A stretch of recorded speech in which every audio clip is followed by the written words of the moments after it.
Hey guys, welcome back. If you're new here, welcome. My name's Jess, and on my channel I talk about budgeting and being a mom and pregnancy updates. I am currently 24 weeks pregnant with a baby due in May of 2020. So today's video, as promised, is going to be kind of some re-evaluation of our 2020 goals. And I know it's only February. I just made these goals in the beginning of January, but like I said in the previous video, I think that you always constantly have to be thinking about, your situation and reevaluating things to make the best decisions, and you've got to change your goals sometimes to meet what you need. I am in my backyard with my dogs, so if you hear them running around, that's why. And there's motorcycles. Motorcycles always going by. Before we get into the video, make sure that you check me out on Instagram and then comment down below what you want to see next, and don't forget to hit the subscribe button because I upload every 3 days. Let's go ahead and get into the video. I've got my little note sheet here because I wrote a few things down, just like numbers, so that I can share them with you. So the first thing I'm going to talk about is our goals and how they've changed, and then I'll talk about why they've changed. If you haven't seen our goals video, I'll link it up above, but one of the things that I share in that video is what we want our savings accounts to be. So we have a few savings accounts. These are our sinking funds, I guess you could say. We just don't keep them in cash envelopes. Our first goal was to add $1,300 additional dollars to our emergency fund, which was already over $1,000. So what we actually did was we just dropped our emergency fund down to $1,000, took the additional, which was just a couple $100s, and we gave that to my business account to borrow for now. That'll be reimbursed at some point, but that was given to my business account. So we are maxing emergency savings at $1,000. The only time we will contribute to that is if we have to dig into it for some reason for an emergency.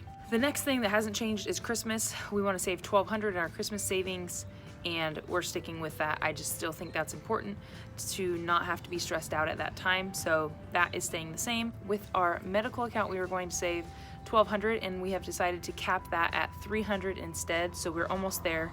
We have one more month of contributions to put to that before we meet that requirement. The reason being is I do have a baby coming, but I'm paying on that monthly, so I don't need to necessarily save for it because I'm paying every single month towards that balance that I'll get once my baby is born. If we have to dip into that $300 for any reason, the next month we will just get that account back up to $300 and then move on with our debt snowball from there. Our kids account, we were going to put in $600, but we're capping it at $200 for now, and then any money that they get from birthdays or Christmas or any holidays will go into that account as well, and that money won't get touched for any reason. Our family account, we were planning on putting in $1,800, and we have drastically changed that. We're capping it at $300 now, which I think we're $25 away from at the moment. And again, if we need to dip into it for some reason, if somebody needs a new pair of pants or if Russell needs a pair of work shoes or something, we'll dip into the family account and just reimburse it the next month to try to keep it at $300. And then our slush fund, this is the one that we really don't necessarily need, but we were going to try to put $900 towards that fund. I think right now the goal is $300, cap it there. That fund is mainly to get a camera to enhance this channel.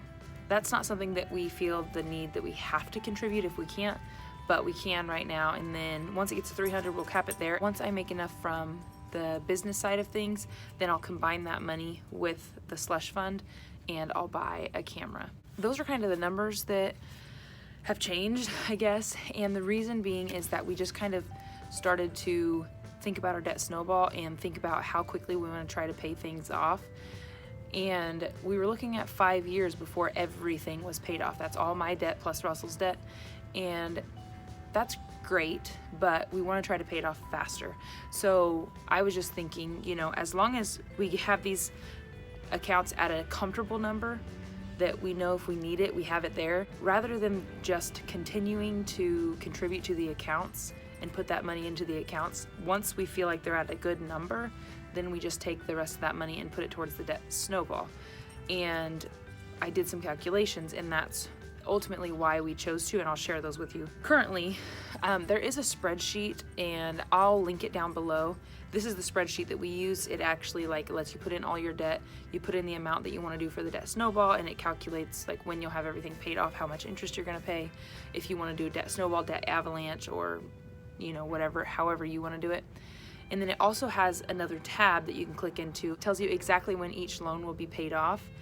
And then there's something that they call a debt snowflake, which are, let's say you planned on putting $800 towards your debt snowball. It already has that calculated in that you're putting $800 towards your debt snowball. And then if you can put additional money that month, there's a column that you can put how much additional. So you did an $800 snowball plus a $200 snowflake, and then it recalculates the whole spreadsheet to tell you how quickly you'd pay the debt with adding those snowflakes in. The little debt snowflake area is really nice for us because in the summertime, Russell makes additional income, so I can already go in and plug in the income that he's supposed to make in the summer so that I can see, along with that income, how quickly things will be paid off. Really cool to check out. I'll link it below. It's just like a free spreadsheet. I don't even know. I can't remember where I got it from, but it's awesome. So now I'm gonna go into why I chose to switch this up a little bit. Our initial goal was to put $800 towards our snowball each month. This would allow all my debt to be paid off by February of 2022, but then Russell's debt wouldn't be paid off until August of 2024, and then we'd be debt free. So that's with an $800 snowball. If we take that a step further, and let's say that I paid $800 snowball and I could put an additional $200 towards that, so $1,000 total snowball, that would make it so I would be done by May of 2021, and Russell would be done with his debt in May of 2024. So we're getting a little better there.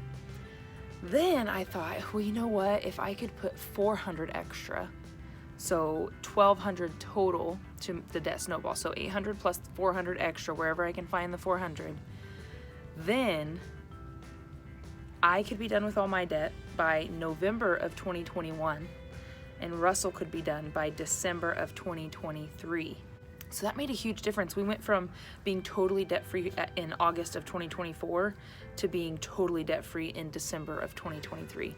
If we can put $400 additional towards our debt snowball than what we were originally planning to, which is awesome. And then that doesn't include, you know, any side business income of mine at all. It includes Russell's summer job, but it doesn't include any summer job of mine. It doesn't include VIP Kid. It doesn't include any side businesses that I have going on. The goal is to clearly like build and build and build as we go on to be debt free sooner. That is ultimately why we have chosen to switch up our goals a little bit, and I'm sure that they will change next month, and I'm sure it'll change the month after.